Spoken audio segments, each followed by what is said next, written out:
Hello everyone. आज हम start कर रहे हैं क्लास सेवेंथ की आपकी एसएसटी की वर्कशीट नंबर 22। डेट है आपकी 14 दिसंबर 2020। आज की वर्कशीट आपके इतिहास के पाठ्य पुस्तक पाठ मुगल साम्राज्य से लिया गया है। ये जो चैप्टर है आपका, इसका इंट्रोडक्शन हम ऑलरेडी लास्ट वर्कशीट में स्टार्ट कर चुके हैं। इस वर्कशीट में हम प्रथम मुगल शासक जो थे बाबर, उनके बारे में पढ़ेंगे। स्टार्ट करते हैं।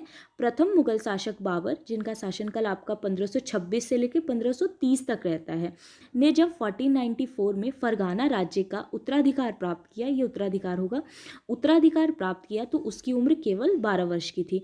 तो जो बाबर थे, उन्हें जब 1494 में फरगाना राज्य का उत्तराधिकार बनाया जाता है तो उनकी जो एज होती है वो केवल 12 साल की होती है।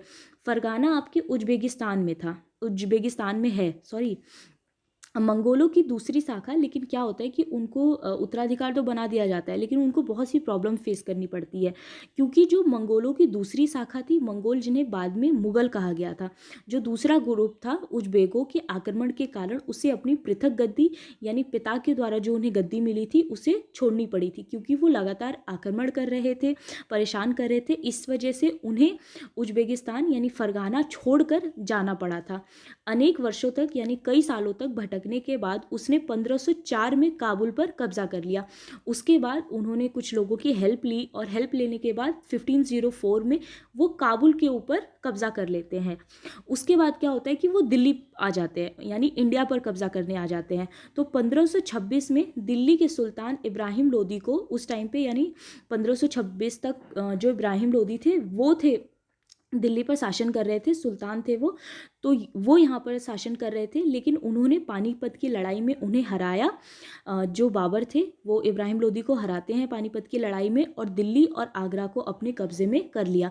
और इसके बाद वो 1527 में, फिर 1528 में, ऐसे करके धीरे धीरे दूसरे राज्यों के साथ भी युद्ध करके अपना जो साम्राज्य है उसको बढ़ाते चले जाते हैं। ठीक है, बेसिकली यहीं से जो मुगल साम्राज्य था उसकी स्टार्टिंग होती है।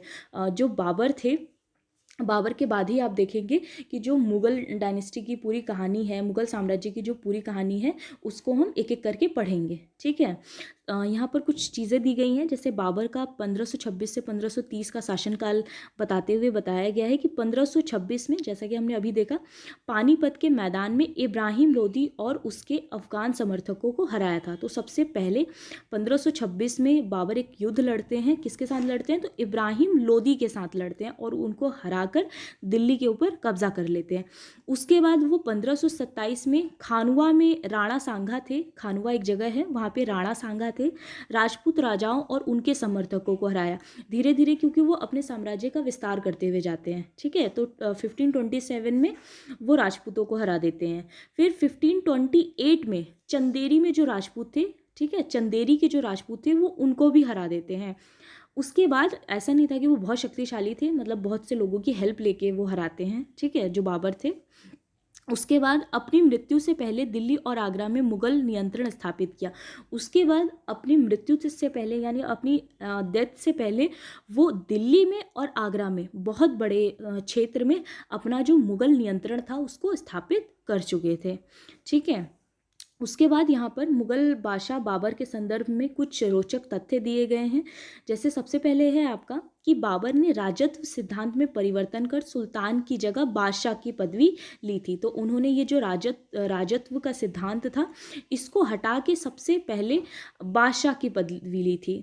उसके बाद बताया गया है कि बाबर ने भारत में सर्वप्रथम तोपों का इस्तेमाल किया। सबसे पहले लड़ाइयों में इन्होंने सर्वप्रथम, यानी इससे पहले किसी ने भी तोपों का इस्तेमाल नहीं किया था, तो इंडिया में सबसे पहले तोपों का इस्तेमाल लड़ाइयों में बाबर ने ही स्टार्ट किया था।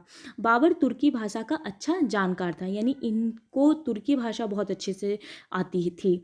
बाबर ने तुर्की भाषा में, तुर्की लैंग्वेज में अपनी आत्मकथा भी लिखी थी, तुजुके ए बाबरी करके लिखा था इन्होंने, तो ये इनकी आत्मकथा थी। ठीक है, उसके बाद बाबर की मृत्यु हो जाती है 1530 में। उसके बाद इनके जो बेटे होते हैं उनका शासनकाल रहता है, जिसे हम आगे की वर्कशीट्स में देखेंगे।